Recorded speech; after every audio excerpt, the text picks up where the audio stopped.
अस्सलाम वालेकुम वीवर्स। कैसे हो आप सब? उम्मीद है खैरियत से होंगे। मेरा नाम है सरताज बशीर। जीसीटी इलेक्ट्रिकल चैनल में खुशामदीद। वीवर्स, आज का जो हमारा टॉपिक है वो बड़ा ही मज़ेदार है। बहुत से जो स्टूडेंट हैं उनके माइंड में ये बात रहती है कि जो इंजीनियरिंग की फ़ील्ड है वहाँ पे स्कोप बहुत कम है, अपॉर्चुनिटीज़ बहुत कम होती हैं। मतलब कि हम इंजीनियरिंग करने के बाद कहीं पे अप्लाई नहीं कर सकते या फिर कहीं पे जो है वो सेटल नहीं हो सकते जॉब के लिए। तो आज मैं बताने वाला हूँ कि अगर आप इलेक्ट्रिकल इंजीनियर हैं तो आपको प्राइवेट सेक्टर में कितनी अपॉर्चुनिटीज़ हैं आपके लिए, और जो गवर्नमेंट सेक्टर हैं उनमें आपके लिए कितनी ज़्यादा अपॉर्चुनिटीज़ हैं।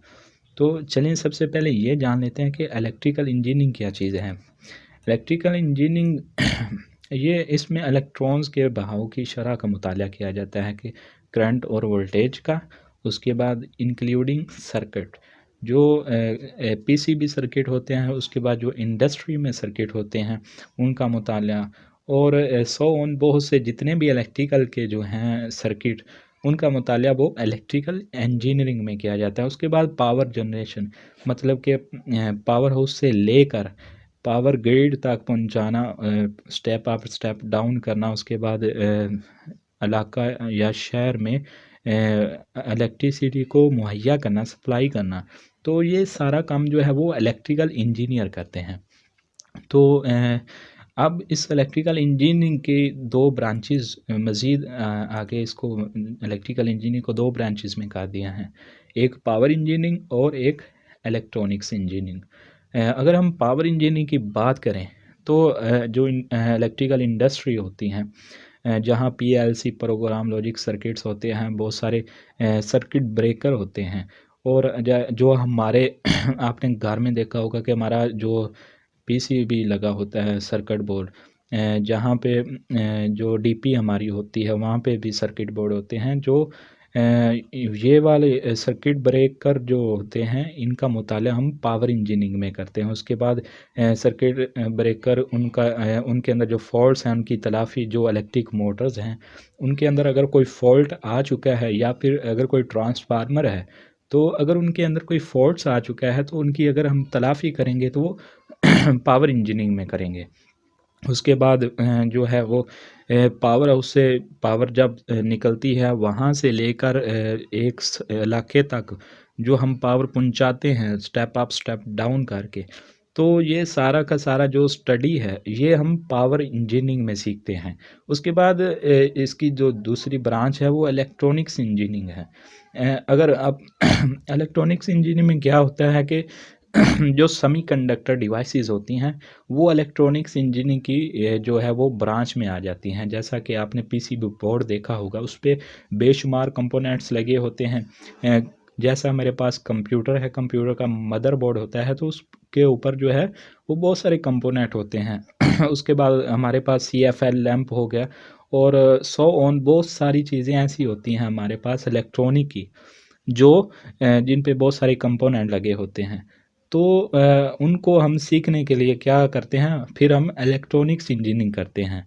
अगर हमने मोटर ट्रांसफार्मर या इस तरह की इंजीनियरिंग करनी है तो फिर हम करेंगे पावर इंजीनियरिंग।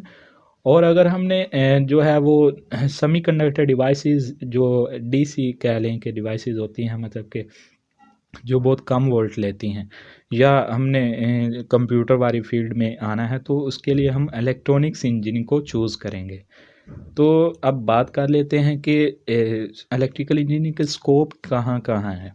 अगर हम प्राइवेट सेक्टर की बात करें, तो प्राइवेट सेक्टर में जो पावर इंजीनियरिंग होती है उसका स्कोप ये इतनी सारे मैंने जो है वो लिखे हैं।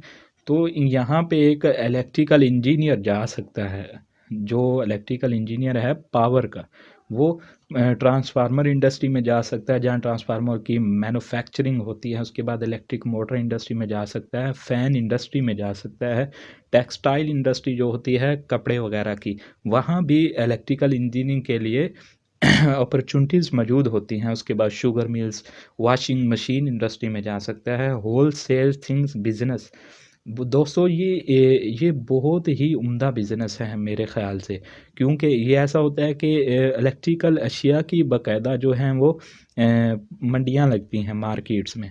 तो वहाँ जो इलेक्ट्रिकल की चीज़ें हैं वो हमें होलसेल पे मिल जाती हैं। तो हम इसके ज़रिए अपना बिज़नेस भी कर सकते हैं, वहाँ से चीज़ें लाकर खुद सेल कर सकते हैं। तो पावर इंजीनियरिंग की बहुत सारी जो हैं वो अपॉर्चुनिटीज़ मौजूद हैं हमारे पास। उसके बाद हम बात कर लेते हैं वीटीआई टीचर। अगर हम डीए करते हैं तो हम प्राइवेट किसी वीटीआई सेक्टर में जा सकते हैं। अगर हम बीएस पावर में कर लेते हैं, पावर इंजीनियरिंग में, तो फिर हमें एज़ अ लेक्चरार जो है वो टेक्निकल जो कॉलेज हैं वहाँ पे हमें एज़ अ लेक्चरार जॉब भी मिल सकती है। उसके बाद हम अपना इलेक्ट्रिकल स्टोर और रिपेयरिंग सेंटर भी जो है वो अपना खुद का बना सकते हैं अगर आप पावर इंजीनियरिंग करते हैं। तो ये इतना सारा इसका स्कोप है, इतनी अपॉर्चुनिटीज़ है। अब बात कर लेते हैं कि जो इलेक्ट्रिकल इंजीनियरिंग है उसकी गवर्नमेंट सेक्टर में कितनी अहमियत है। तो अगर आपने पावर इंजीनियरिंग की है, इलेक्ट्रिकल इंजीनियरिंग की है, तो क्या है कि फिर आपको वापडा में ऑफिसर की जॉब मिल सकती है, लाइन सुपरिटेंडेंट की। अगर आपने डीआई किया है, डिप्लोमा एसोसिएट इंजीनियर। तो अगर आपने मज़ीद अगर बीएस किया है पावर इंजीनियरिंग में, तो फिर आपको वापडा के अंदर जो है वो एसडीओ की जॉब भी मिल सकती है। ये बात मैं कर रहा हूँ कि पाकिस्तान में जो है वो इतनी अपॉर्चुनिटीज़ हैं। आउट ऑफ कंट्री में भी सेम सेम ही हैं, लेकिन पाकिस्तान में भी यही अपॉर्चुनिटीज़ आपको ज़रूर मिलेंगी अगर आप इलेक्ट्रिकल के स्टूडेंट हैं तो। उसके बाद टेक्निकल टीचर आप, वो मैंने बता दिया।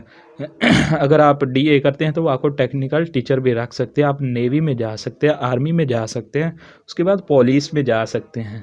उसके बाद मल्टीनेशनल इंडस्ट्री आपको हायर करती है। अगर आप डीए वाले हैं तो पहले तो आपको हेल्पर एज अ हेल्पर रखेंगे, लेकिन अगर आपकी जो है वो कारकर्दगी अच्छी हुई तो आपका जो लेवल है वो बढ़ा देंगे। अगर आपने बीएस पावर में किया है या फिर इलेक्ट्रॉनिक्स में किया है, तो भी दोस्तों आपको इसकी मल्टीनेशनल जॉब्स बहुत ज़्यादा मिलेंगी इंडस्ट्री में। तो ये है इलेक्ट्रिकल इंजीनियरिंग का तारफ़। बहुत सारे जो दोस्त हैं हम वो पहचान ही नहीं पाते कि इलेक्ट्रिकल इंजीनियरिंग और इलेक्ट्रॉनिक्स की अपॉर्चुनिटीज़ क्या-क्या हैं, किधर-किधर हमें जॉब मिल सकती है। तो आज मैंने जो पाकिस्तान में जितने भी शोबे हैं वो सारे के सारे इधर कवर कर दिए हैं कि एक इलेक्ट्रिकल इंजीनियर जहाँ-जहाँ जा सकता है वो मैंने बता दिया आपको। तो उम्मीद है आज की वीडियो आपको पसंद आई होगी। तो मिलते हैं नेक्स्ट वीडियो में, तब तक के लिए अल्लाह हाफ़िज़।